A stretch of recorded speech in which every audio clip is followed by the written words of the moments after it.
Ahengu Shkodran, një nga 7 kryeveprat e trashëgimisë shpirtërore të vendit tonë, ka shënuar një tjetër moment të rëndësishëm. Një libër që përmbledh 514 këngë të tij, duke përfshirë edhe variantet e tyre, është promovuar së fundmi në bibliotekën Marin Barleti. Puna e gjatë kërkimore e autorit Fahridje Paxhia prej 40 vitesh është konkretizuar në përmbledhjen Këngë të Ahengut Shkodran. 514 këngë ka edhe me variante. Vullneti, pasioni i punë 40 vjeçare. Ka rezultati këtij libri prapë në një mendim pas për atë se ka autorët e tyre.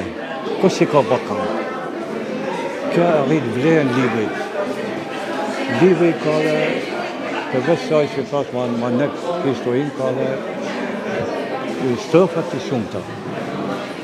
Nuk nëhet ka nga pasit strofa. Pa historia do të më shkru. Më shkru me historisë për mua faj. Libri promovuar së fundmi përbën një pasuri për fondin e Ahengut Shkodran, pasi është i vetmi që sjell një numër kaq të lartë të këngëve të shkruara. Dhe ky është një butim i teksteve që është pasuria më e madhe që është mbledhur deri më sot për këngë.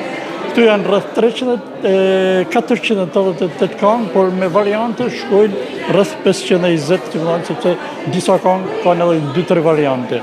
E besoj që është një mundësi e mirë për gjithë ahengjit, për gjithë muzikantët, për gjithë institutet që merren me studimin e ahengut, që të gjejnë krahasimet e tyre, sepse ky ka disa gjëra që edhe vetë si specialist nuk i kam hasur. Aktiviteti promovues u shoqërua dhe me interpretime muzikore të disa prej këngëve më të veçanta të kësaj pasurie shpirtërore.